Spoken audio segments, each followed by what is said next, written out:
President El-Sisi reviews recent developments in Egypt's mining sector and strategies to attract foreign investment.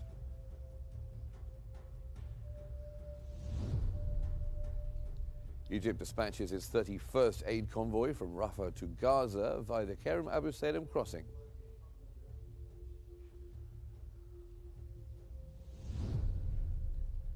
And Egypt launches the first session of a public dialogue on the national economic development narrative, policies supporting growth and employment.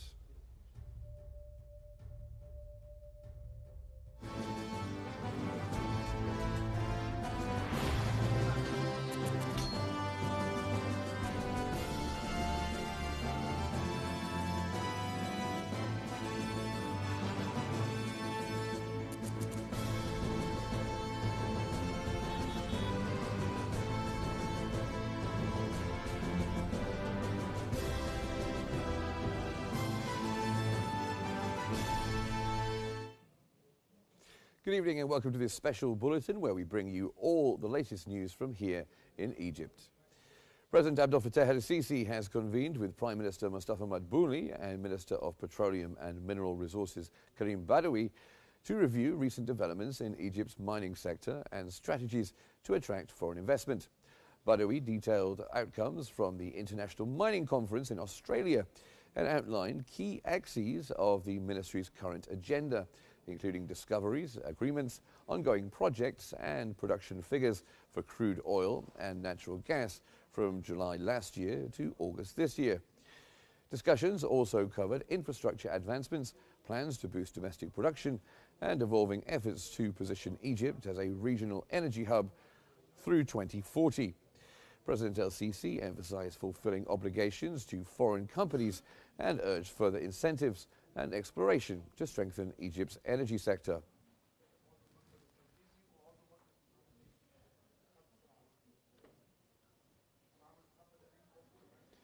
Egypt has dispatched its 31st aid convoy under the Provision of Honor from Egypt to Gaza initiative from Rafah to Gaza via Kerem Abu Salem border crossing.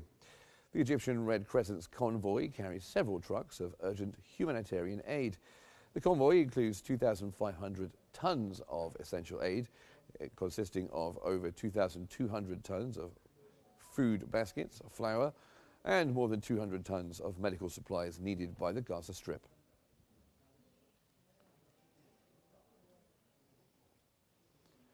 Foreign Minister Badr Abdul Ati has stressed Israel must accept the Egypt and Qatar-mediated ceasefire plan based on the U.S. envoy's proposal to enable reconstruction, beginning with an international conference in Egypt. That came during his meeting with Secretary of the Fatah Central Committee, Jibril Rajoub, to discuss recent developments in the West Bank and Gaza. Abdul Ati highlighted Egypt's efforts to end Israel's war on Gaza and to increase humanitarian aid, firmly rejecting Israeli military actions, forced displacement, genocide, and starvation tactics against Palestinians. Regarding the West Bank, the Egyptian foreign minister condemned Israel's E1 settlement project and illegal actions, affirming Egypt's unwavering support for Palestinian rights, statehood, and East Jerusalem as the capital.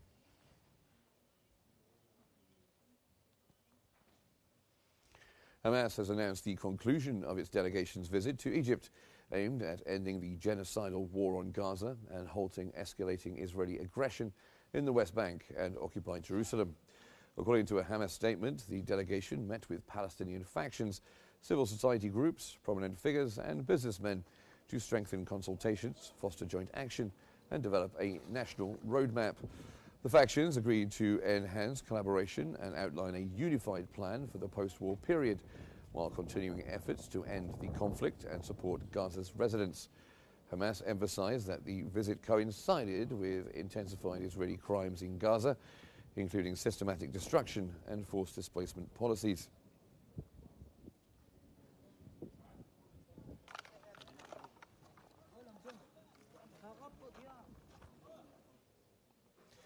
Egypt's Foreign Minister Badr Abdul Ati has announced plans to reopen all roads and remove barriers around foreign embassies in Cairo that have restricted movement for 2 decades.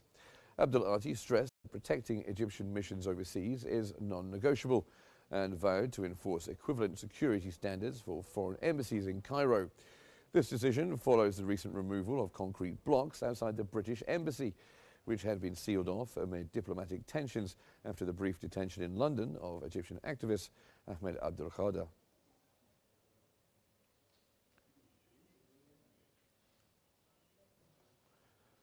Egypt's Minister of Defense, General Abdul Majid Sakr, met with Ghana's Finance Minister and Acting Defense Minister Kassil Atto Forson in Cairo to strengthen bilateral military ties.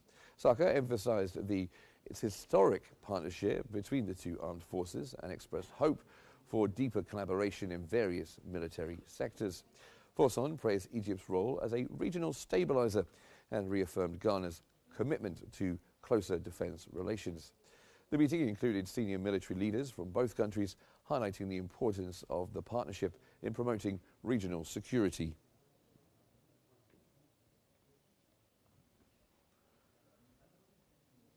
A high-level delegation from Egypt's Ministry of Agriculture completed a visit to the Netherlands to explore transforming Egypt into a regional and global hub for certified seed potato production and export.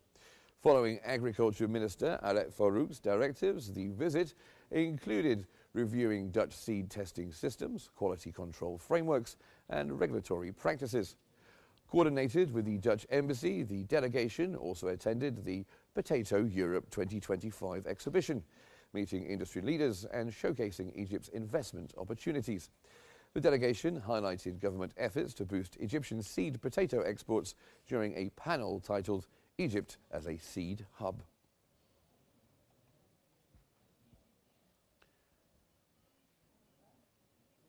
Egypt's ambassador to Liberia, Ahmed Abdul Azim, has met with Foreign Minister Sarah Nyanti to review bilateral cooperation and highlight the growing alignment between the two nations.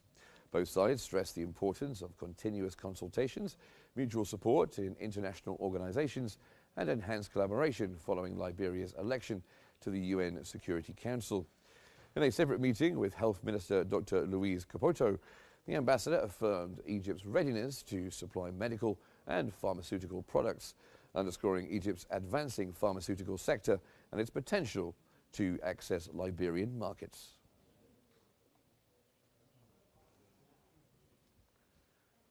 The President of the Democratic Republic of the Congo has received Egypt's ambassador in Kinshasa, Hichem El Mikwad, who emphasized the strategic and distinguished nature of bilateral ties, rooted in brotherhood, cooperation, and mutual respect. He conveyed a message from Egypt's President Abdel Fattah el-Sisi, inviting the President of the Democratic Republic of Congo to attend the Grand Egyptian Museum's inauguration on November 1st, 2025. Ambassador El Mikwad reaffirmed Egypt's support for peace in eastern Congo, particularly the US-brokered DRC-Rwandan agreement. The president of the DRC praised Egypt's constructive role and efforts to promote stability and development in Congo.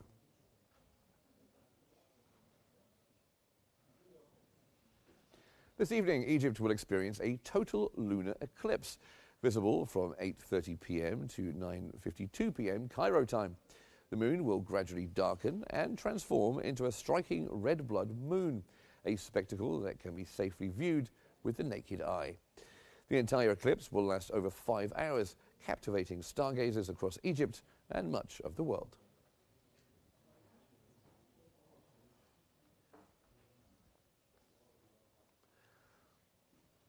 Egypt's Ministry of Health has reported that since July 15th, the third edition of the 100 Days of Health campaign has provided more than 77 million free medical services across the country. Over 53 days, Friday alone saw 391,510 services delivered, including 33,833 in primary care, 149,048 in therapeutic care, and 35,293 under presidential public health initiatives. Other contributions included 7,043 preventative medicine services, 41,248 through hospitals and educational institutes, and nearly 10,000 mental health support services, and over 4,300 emergency ambulance services.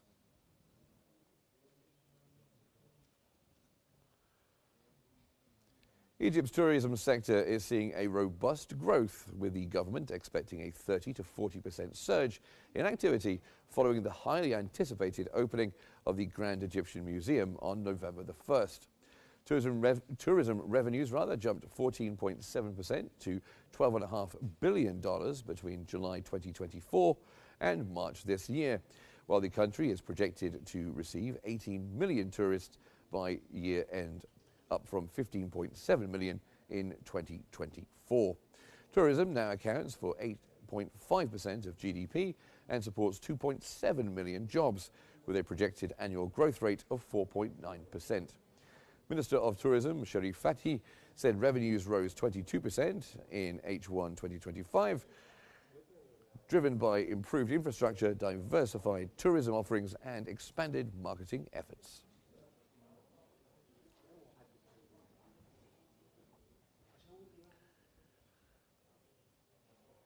Egypt has emerged as the second most popular international destination for Russian tourists this September. According to the Association of Tour Operators of Russia, Turkey led with 40% of total bookings, while Egypt followed with 17.7%, solidifying its position ahead of domestic travel within Russia, which is just 9.6%. The UAE and Abkhazia completed the top five. Egypt and Middle Eastern destinations continue to grow in popularity, offering affordable beach vacations and strong travel infrastructure.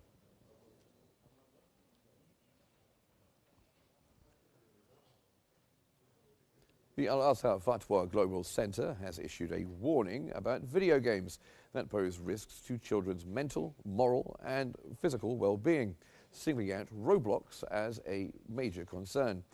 The center cited dangers such as exposure to violent or explicit content, online harassment, addiction, and excessive spending on in-game currency. It also highlighted risks of imitating harmful behaviors and poor data privacy. Al-Azhar stressed the religious prohibition of games that promote violence, hatred, or moral harm, and urged parents, educators, and media outlets to raise awareness. The center encouraged youth to pursue enriching educational and cultural activities instead.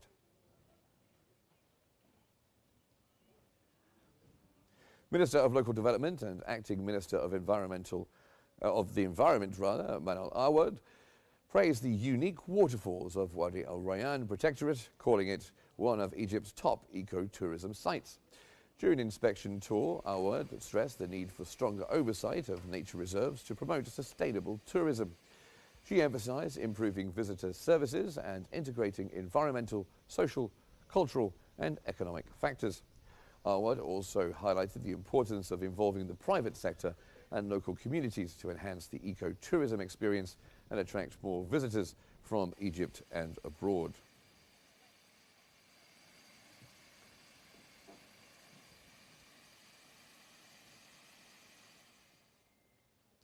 The Biblioteca Alexandrina hosted Egypt's inaugural National Quantum Computing Hackathon from September the 3rd to the 5th. Sponsored by CERN, the Open Quantum Institute, iCafe and IBM, the event gathered researchers, students and innovators to explore quantum technology applications across various fields. Dr. Ahmed Sumir, head of the library's ICT sector, highlighted the Biblioteca's commitment to partnering with local and international organizations and noted a year-long series of workshops and training programs that prepared participants for this groundbreaking event.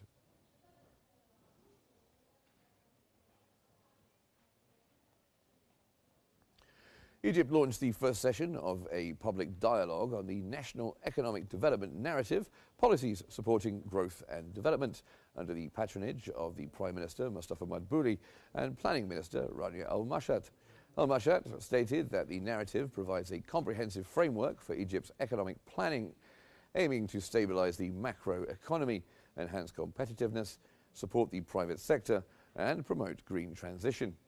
The plan focuses on priority sectors such as industry, tourism, agriculture and energy, and is built upon the National Structural Reform Programme. It includes strategies for FDI attraction, industrial development, export growth and job creation, aligned with fiscal and monetary policies and regional development goals.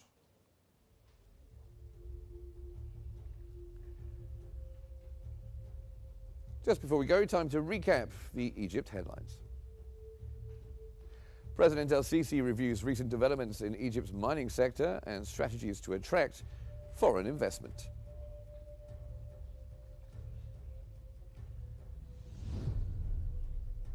Egypt dispatches its 31st aid convoy from Rafah to Gaza via the Kerem al-Salem crossing.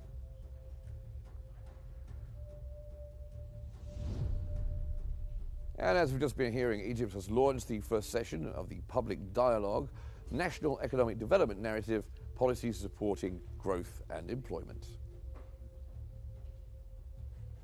And that's all for now. Remember to stay updated by following Q News for the latest developments.